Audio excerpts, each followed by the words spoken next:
Kyle Klingman with Track Wrestling for another breakdown of our Dynasty duels. This week, or today, we have the 1995 University of Iowa team going against the 2005 Oklahoma State team. Glad to have Coleman Scott on with us. Coleman placed 8th at the NCAA Championships that season as a true freshman. Of course, this team had 5 NCAA champions, 7 All-Americans. You were part of that team, but let's go back to your beginnings because you weren't the starter right away. You and Nathan Morgan were not the starters at the beginning of the season. Going into that true freshman year, did you have any idea that you might be the starter by the time January came around?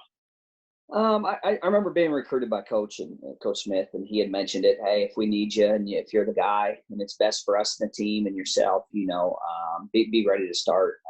So it was on my mind. I was ready to be a team player no matter what they needed. If he said you're in, I'm in. If he said let's take a red shirt, I'm going to red shirt. I was there to do whatever they needed in that sense, and so for me, yeah, I was ready. I had my mindset that I wanted to be the starter because it got brought up, and I didn't think too much about it, and I was ready to step in. Did they give you rationale on why they decided to pull your red shirt as far as just why they needed it for the team? I never asked. I just said, okay, I'm ready. I didn't, again, it wasn't a worry. I trusted the staff and what they wanted and what they needed and why they thought, it was what it was.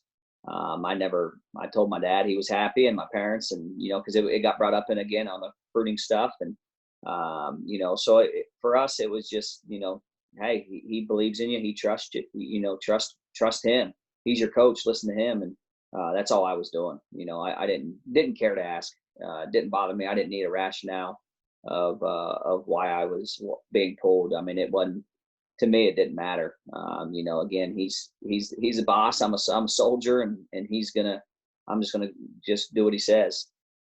Did it help at all that Nathan Morgan was at 133, you were at 125? Did it help that he was also a true freshman getting his red shirt pulled?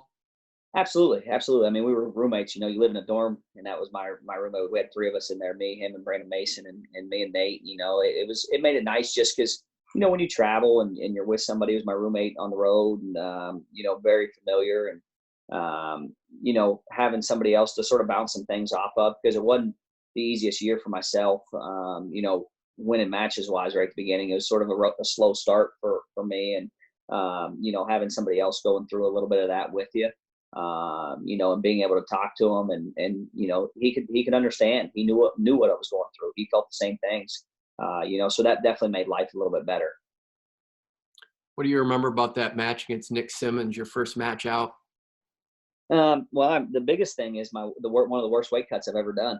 And I remember to this day, and John got fired up right before the match, right as I was cutting my weight the wrong way, and let me know that it wasn't the right way to do it, and that's not how we do it around here.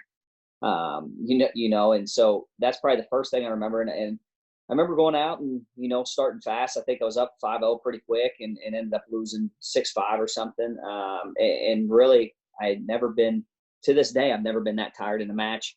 And it wasn't poor shape. It was the way I cut my weight and what I did wrong. And so it was a learning experience in that sense. But one of those matches, I mean, for me, it was an opportunity, and it was a missed opportunity, and ended up having a couple battles with Nick, throughout my career. But it was one of those things where, hey, I'm a young guy. I'm not ranked. I'm not anything. And I've got an opportunity to step in and really, against one of the best guys in the country year in, year out, and an older guy. And, what a better place to do it than Gallagher Iba. John Smith, 6-time world and Olympic champion, icon in the sport, really not a bigger name in wrestling than John Smith. What's that like being recruited by him and then being coached by him as a true freshman? Recruiting, I remember the first time that he came up to me was in Fargo. And I don't know if I replied anything because I was so starstruck by it's John Smith talking to me. And it was that was my generation. That was the guy that we all watched, growing up in the 90s. You look sort of back at those, that's when I started. And, John Smith's the name everywhere, and that's what you look at, and that's what you watch, and you find old tapes, and he's sort of the face of everything. So getting recruited by him, I was definitely starstruck. And then, being able to just wrestle under, in essence, in my mind, a legend in his own right. I mean, this guy, he's just sort of a wizard on the mat. He's going to be truthful. He's going to tell you how it is. And for me, I needed that. I needed the tough love. He was going to be hard on me. He was very, very good at finding which ways to bring the best out in each and every person, because it's always a little bit different how they respond. Looking back on it now, the way that he progressed me through that was different than Nate Morgan per se, but he knew what each of us individually needed and how we were going to respond the best. And that was probably the best thing that I can, remember from that. Some of those times being hard when he's telling me the truth, we don't ever really want to hear it when it's not good, but that tough love really helped me make me who I am and what I needed throughout my career. What was the team chemistry like for that 05 team? You guys were coming off 2 championships already, 03, 04, and then you're coming into the 05 season on a 4-year run, so it's the third of a 4-year stretch. What was the dynamic like with that team?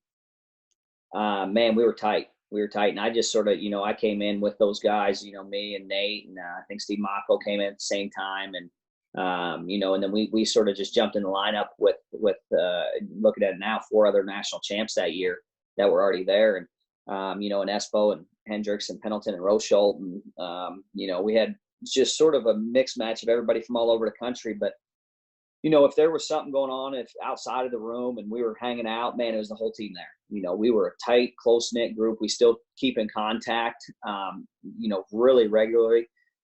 We see each other, we hang out, we do all the alumni stuff through OSU, so it really formed a lot of friendships. And I think that was one of the best things about that. I thought that's how every program was once I was involved with it, that, hey man, you fought together, you had your, tussles in the room, you had each other's back, but when you left that room, man, you were boys and you were friends, and you're wrestlers and you're in this thing together. And I was just following the lead, man. And, guys like Chris Pendleton and being a senior that year, and he was leading us, and, looking at Jake Roche and his career, and, those guys were the upperclassmen, and I was just I fell into that. And, it was just so fortunate to have those guys to be able to, their work ethic, they lived right, they did right, because they ultimately, they wanted to win, right? And we were going to do the right things. And it was just such a good group of dudes. And you look at it now off that team, you have, me and Kevin Ward and Chris Pendleton, head coaches. And, it's pretty remarkable off of one year of one team, having 3 head coaches at Division I level. Steve Mocco came in from the University of Iowa. He had won a championship in 03 and then was runner-up the year before, but then took an Olympic red shirt in 2004 and then transferred into Oklahoma State. How did he mesh when he got into the team? Him and Espo were tight just because of the Blair days, right? So that was for him, that was a little bit of the easy transition. And then also just, he fit right in with us. I always looked at Steve because, being in PA and him at Blair, we ran into him at Ironman and Beast, and I always was sort of scared of him, right? I never wanted to go up to him, never, but he was sort of this myth that you always saw, and all the stories you heard about him. And, but once you get to know him, man, he's just a good dude, and he competes harder than anybody. He trains harder. He does the right things. And so he fit right in with that group. And it's just one of those, he's really, end of the day, he's a good dude. He trained hard just like we did.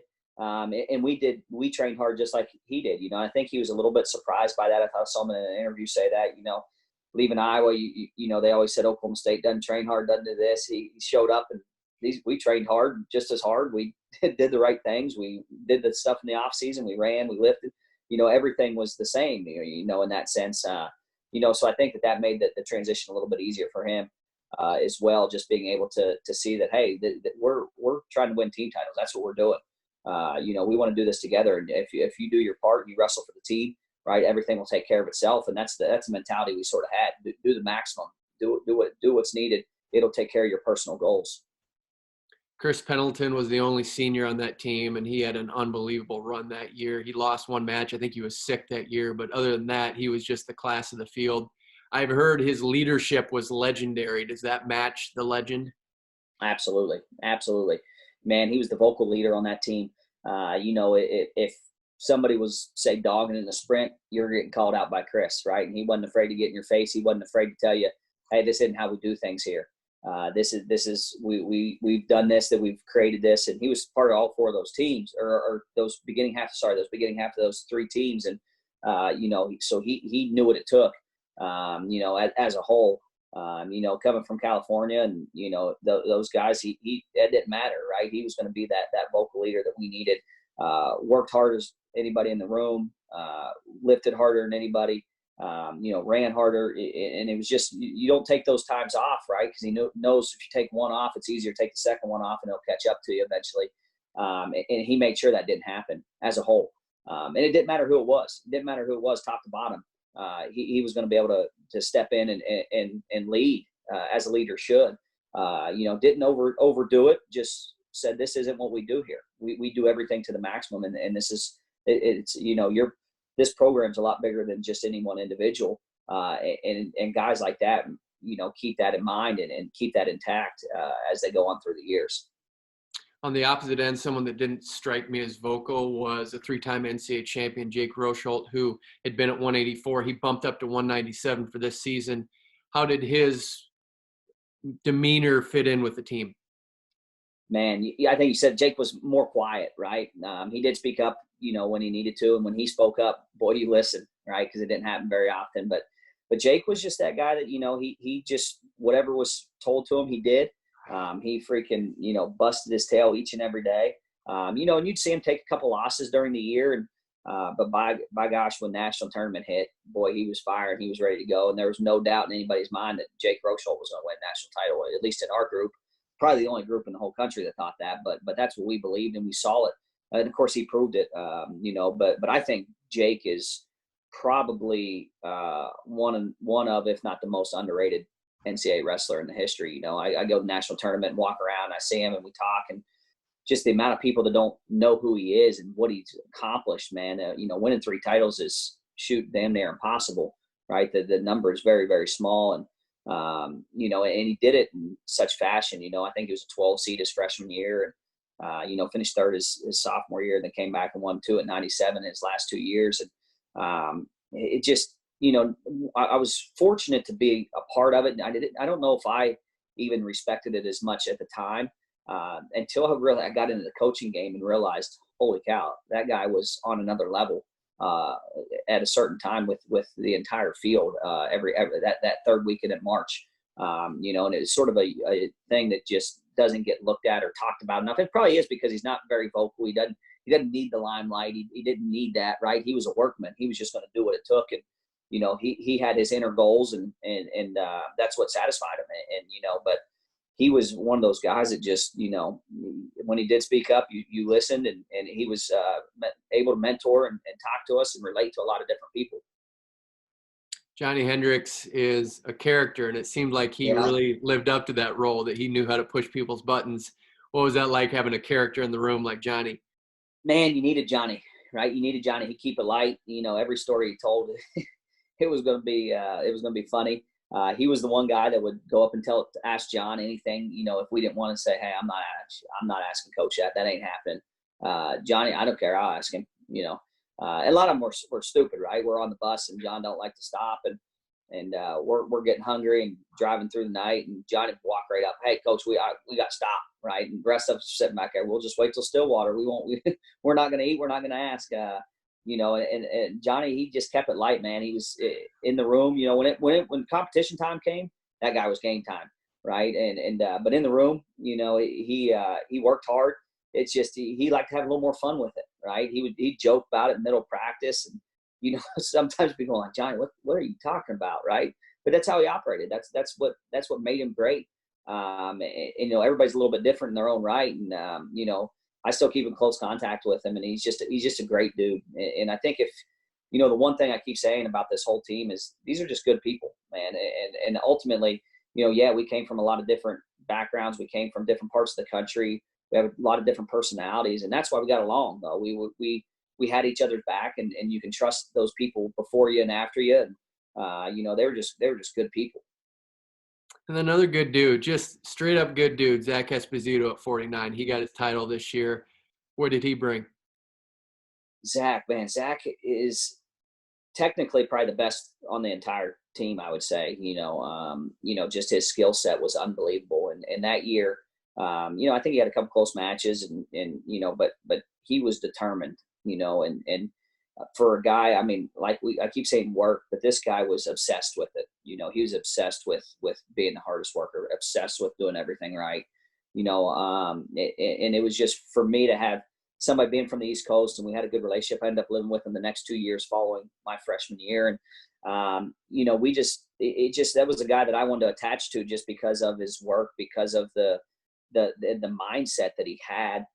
He wasn't going to be denied that year, right? He had some heartache the last couple of years, and that was going to be his year, and he put it together. And, as a whole, he sort of kicked off that finals run, right? We had 5 in the finals from 49 up, so pretty special thing. And he kicked it off, and he started the chain reaction going him, and then Johnny, and then Chris and Jake, and of course ending with Steve.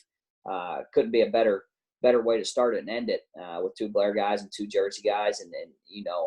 But Zach probably, I just look at him as he was that guy, that, sort of held us together in a certain sense, because of his mentality and his drivenness of what he wanted to accomplish, but also what we wanted to accomplish as a team.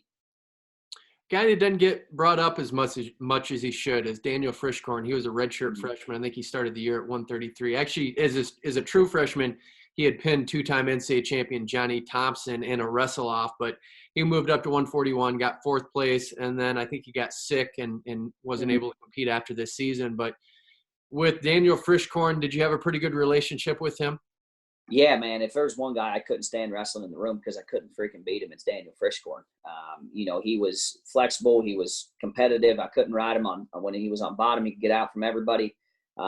He was that guy, like you said. I don't think anybody ever talks about him. This guy was, as a freshman, going up a weight midway through the year, and then finishing 4th, and really being a couple situations from being a champ.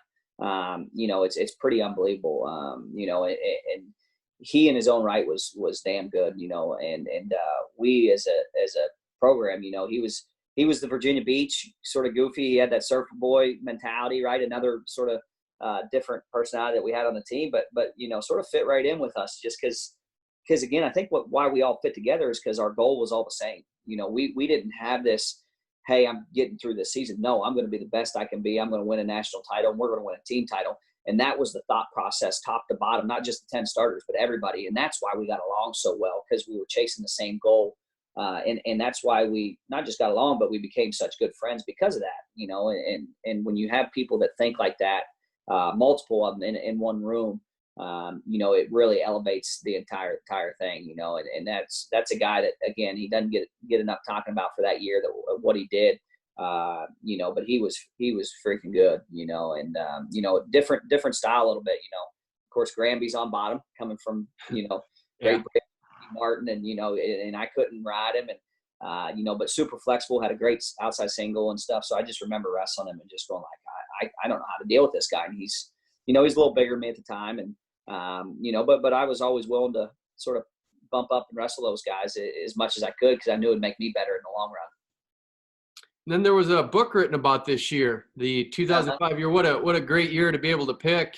Did you notice him being around and following the team? No, Judge Parrish, he was with us all the time and going on all the road trips and everything. But he was a little bit different. It was never sort of formal interviews about what's going on, what's your thought process. It was more, sit at breakfast or dinner, pre-duel, after duel, and just sort of pick your brain and have a conversation. And so you never really noticed him, but a great individual, and really knew his boundaries in a certain sense. Didn't overstep them. But was able to get all the stories from John and all the mindset stuff from him and meeting with him. And, but I think the team he was just one of us, he fit in with us and what we were doing. Like I said, he knew what he was, the way he did it was very, very smart, and just, hey, let's go grab breakfast. If you're going to eat, he'd sit down with us, and we just, he just talked to you about life, about what's going on. How do you feel about tonight? And what's your mindset? Just in general conversation, not sort of interview style. And I think that helped a lot with just writing the book. He had probably a lot more sense of what was going on through us, not just formally interviewing all of us. So he's a great dude. like I said, if you could have picked, like you said, if you could have picked a year, man, he picked the right year to jump on at the beginning and sort of document that entire year for us. So I think that as a program and as being somebody just a small part of that, it's awesome for us that, my kids one day I can say, hey, this is I was part of this year, right? I was a small part of this, and here it is. I don't have to tell about it. You can read about it, so that's a neat thing for us, just being a part of that team. Not sure how far back your wrestling history goes, but we're doing the Dynasty Duels, and your team is going against the 95 Iowa team. Not sure if you know who he is, but how do you think you would have done against Mike Menna, who placed third in 1995? You're a true freshman. Don't know if you know anything about his style, but how do you think you would have done? I mean, I'm a competitor. I always think I'm going to win, right? But no, Menna was good. Menna was real good. I believe he would have probably been older that year, right? I don't know exactly what year he was through school then, but he was an ultimate competitor. I think he wrestled Guerrero in the finals maybe one year. Yeah. Through those mid 90s. Again, ultimate competitor. Yeah, heck yeah, I'm winning. I have no doubt in my mind.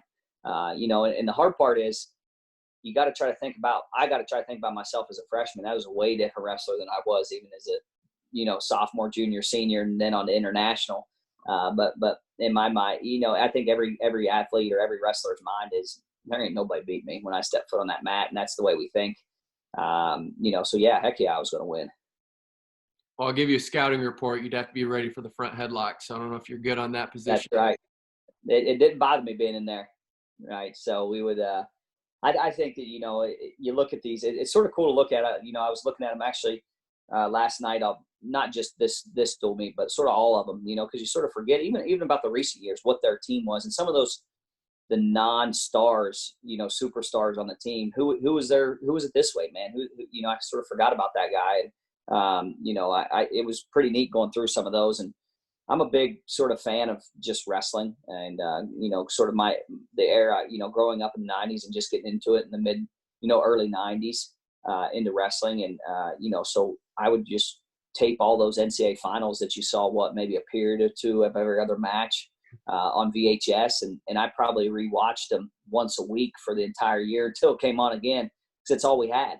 So all those guys that you're talking about, that's all I watched, and that's all I had to watch. There was nothing really other for me to sort of keep up with everything. But at that time, I knew what I wanted to do, whether it was a reality or not. I wanted to wrestle in college at Division I level and be a national champ and be an Olympic champ. And like I said, you're sort of, I wasn't in touch with reality. I don't know if at the time, I guess I should say, I don't know if I knew what it took. I thought I did. But watching those tapes, sort of makes it a reality for you. Hey, these guys are doing it. They're just some guy from a small town in Pennsylvania, and they're up on that stage. I can do that, and that's the way I sort of thought about it. Thanks for reliving the 2005 Oklahoma State team with us. We'll see if they move on, but we appreciate all the memories and really a historic team. We didn't even mention this. You guys blew out Michigan by 70 points, the biggest spread in NCAA championship history. So really an iconic year. And thanks for sharing your thoughts. Hey, thank you guys. Appreciate what you guys are doing.